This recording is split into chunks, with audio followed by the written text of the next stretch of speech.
Telesaúde Bahia, para profissionais de saúde da atenção básica que atuam na Bahia. Eu sou Maristela Sestelo, médica pneumologista, e vamos conversar um pouco hoje sobre a relação de Covid-19 e o tabagismo. O que nós veremos nessa aula? Essa relação, primariamente, né? Vamos responder perguntas como: quem fuma faz parte do grupo de risco para a Covid-19? Narguilé e outros dispositivos eletrônicos para fumar podem transmitir Covid-19?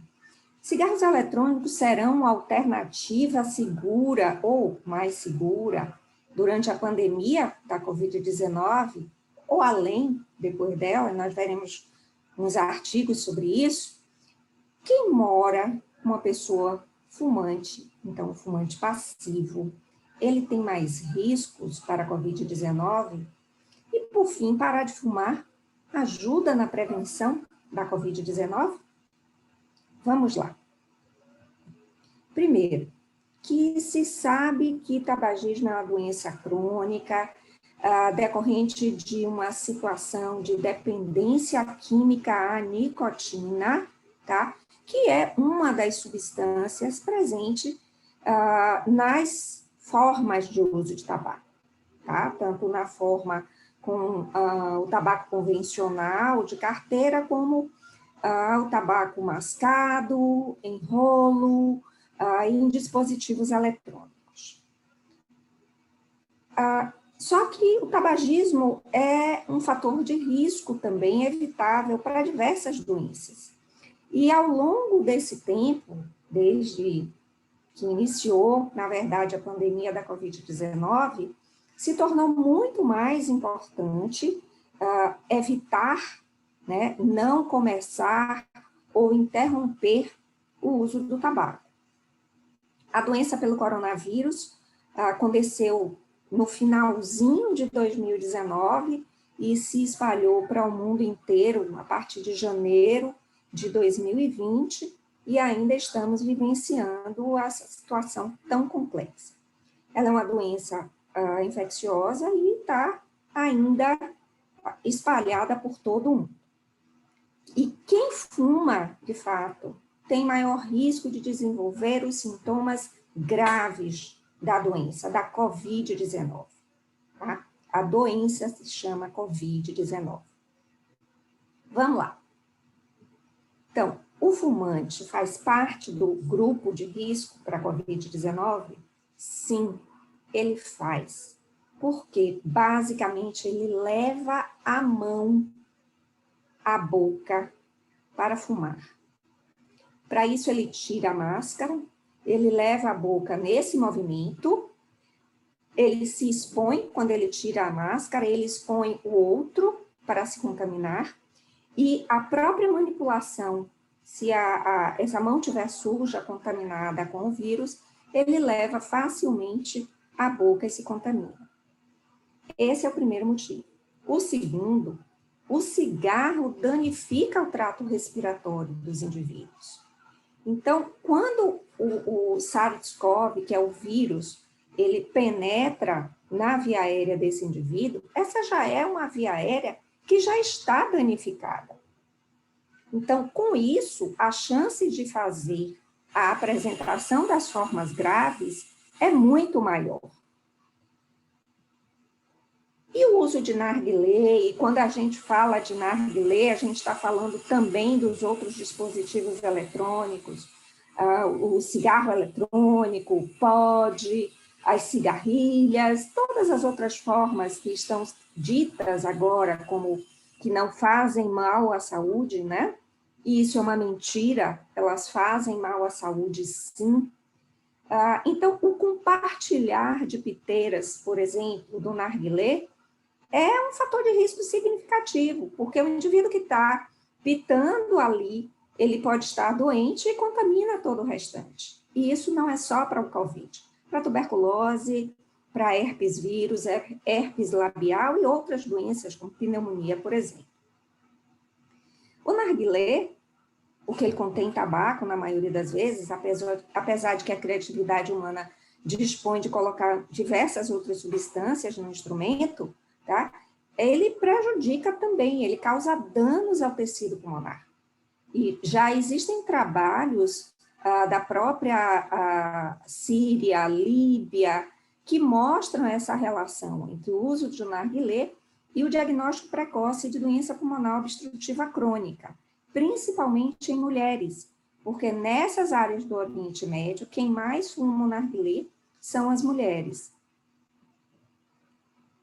Já os cigarros eletrônicos, na sua forma convencional, será que eles seriam tão seguros assim? Não são, não. Ok? E será que eles são seguros depois? Também não são. Tá bom? As substâncias que são colocadas nos cigarros eletrônicos são o e-líquido. Elas são danosas para o trato respiratório. Contém doses de nicotina muito mais elevadas do que num cigarro convencional, do que num cigarro de palha, ou no cigarro ou no fumo mascado. As evidências mostram que há uma associação clara entre o uso de cigarro eletrônico, lesões pulmonares de diversos níveis e a COVID. Então, não pode haver essa passagem de ser seguro usar o cigarro eletrônico no lugar do cigarro convencional, porque isso é uma enorme mentira. O cigarro eletrônico, ele induz a supressão de diversos genes, tá? Que são atuados na resposta inflamatória das células nasais, das células pulmonares, tá? E com isso predispõe mais o indivíduo a ter infecções diversas e principalmente nesse momento a COVID-19. Então, se esses cigarros forem compartilhados, o que muitas vezes eles são, essa transmissão e esse risco de transmissão vai aumentar, tá? Então, nós, como profissionais de saúde, não podemos estimular nossos pacientes a trocar de cigarro convencional ou fumo de corda ou o que quer que seja, pacaia, para o cigarro eletrônico, com um discurso de que é mais seguro, porque não é. Os riscos à saúde são elevados. Então, esses dispositivos eletrônicos não são seguros.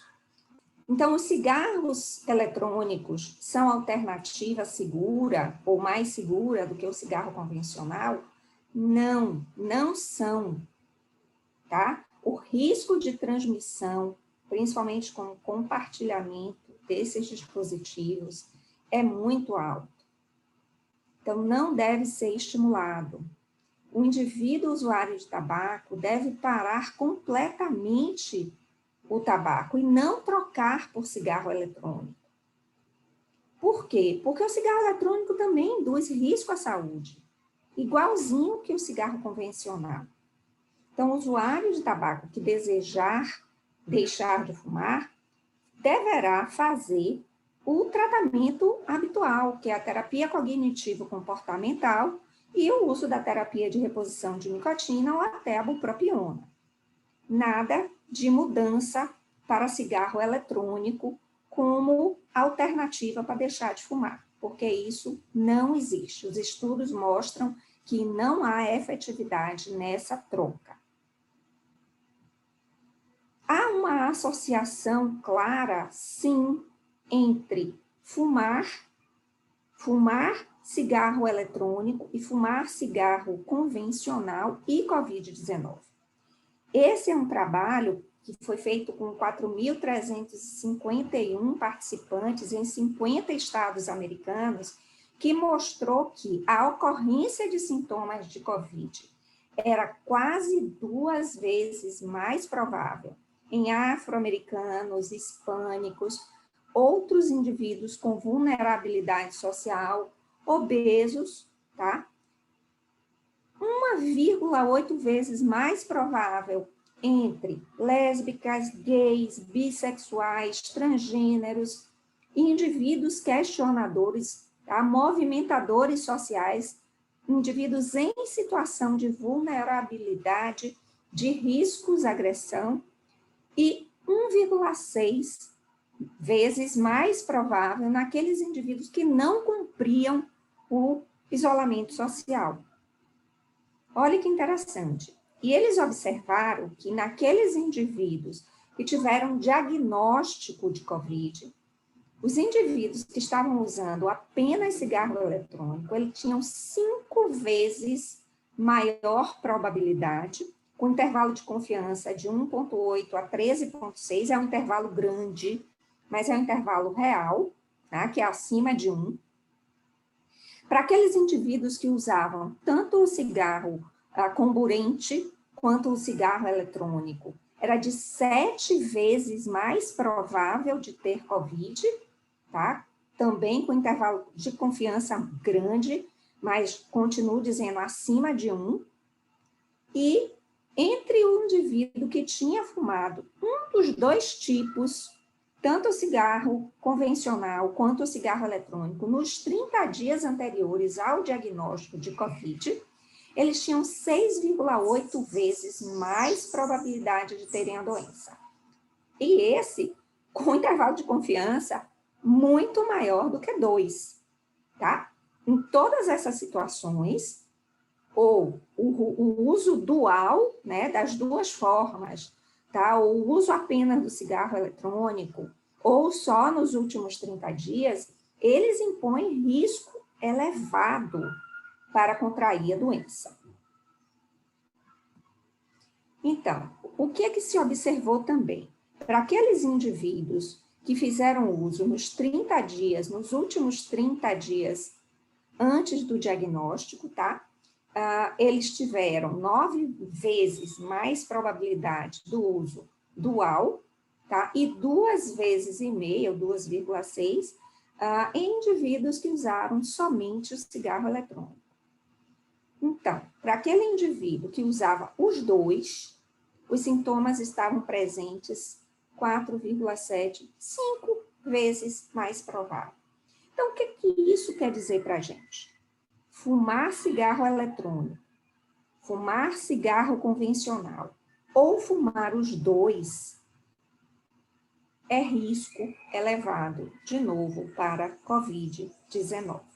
Pelos danos que essas duas formas de apresentação causam aos pulmões e a exposição do indivíduo, tirar a máscara, manipular o cigarro, botar o cigarro na boca, acender e o tirar e usar novamente ele, levando a boca diversas vezes, a mão diversas vezes à boca, tá?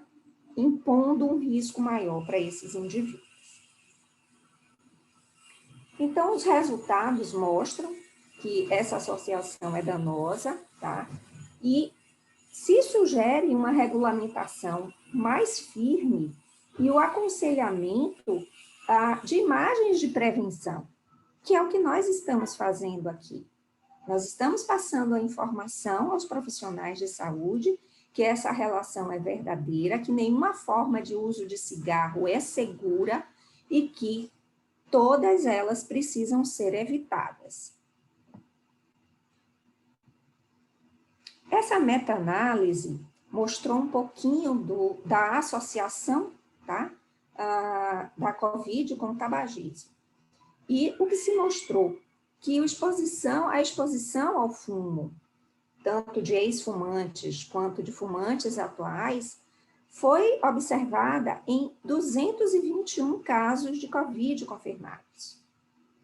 22% desses indivíduos eram fumantes e 46% eram ex-fumantes.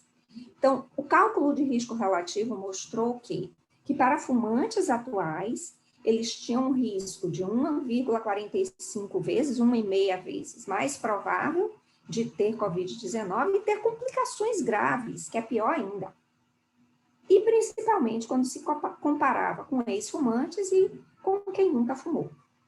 Se observou também uma taxa de mortalidade de 38,5% entre os fumantes. Então, mostrando mais uma vez, tá, num estudo de meta-análise, que fumar não é seguro e que é um fator de risco muito elevado para a COVID-19. Esse aqui é o gráfico de floresta, que mostra essa observação, essa associação, tá? Que está aí grifadinho no quadrado vermelho, em que todas as bolinhas cinza estão apresentando a forma mais grave de doença para aqueles indivíduos que eram usuários de cigarro. Então, mostrando um risco importante da associação de cigarro eletrônico ou cigarro convencional e COVID. E o indivíduo que é fumante passivo, será que ele também corre risco? Bom, o fumante passivo ele está exposto à fumaça do cigarro, tal qual qualquer outro indivíduo, seja na forma do cigarro convencional ou na forma do cigarro eletrônico. Com o distanciamento social, as pessoas ficando mais tempo em casa, essa exposição do fumante passivo aumentou. E isso é danoso. Danoso porque o indivíduo que é fumante passivo, ele tem riscos muito semelhantes, porque ele acaba tendo danos ao sistema respiratório, além de que esse comportamento de fumar é um péssimo exemplo para crianças, adolescentes e jovens que convivem com esses fumantes.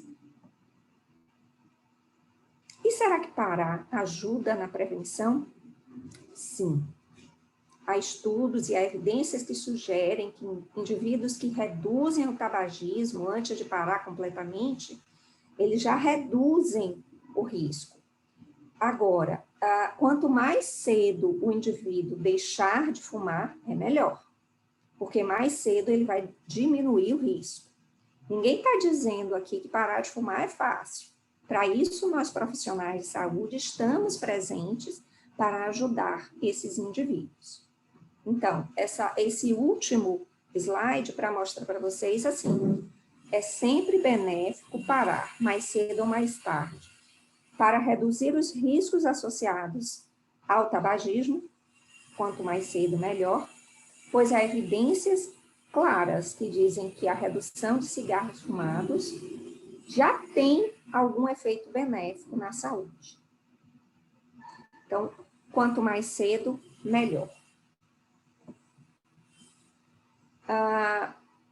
Parar num curto prazo é melhor, a gente ajuda nosso paciente a definir a data de parada, e o tratamento convencional, com terapia cognitivo-comportamental, e as diversas formas de terapia de reposição de nicotina, adesivo, goma de mascar, elas realmente melhoram as chances de sucesso para a abstenção do tabaco.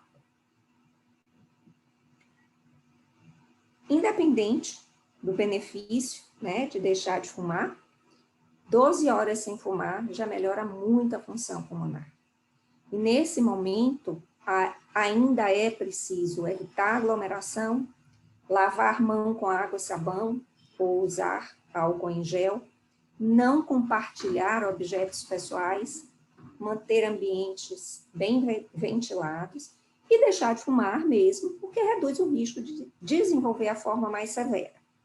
E em breve todos estarão vacinados, com isso ficaremos com um pouco mais de tranquilidade. Essas são as nossas referências disponíveis para vocês e muito obrigada. Telesaúde Bahia, para profissionais de saúde da atenção básica que atuam na Bahia. Disponível em qualquer lugar e a qualquer hora. É fácil e sem complicação. Se você é integrante de equipe de saúde da família, núcleo de apoio à saúde da família, consultório na rua, mais médicos, programa Saúde na Escola e Academia da Saúde, se conecte com a gente. Por internet, telefone ou pessoalmente. Saiba mais: www.telesaude.ba.gov.br.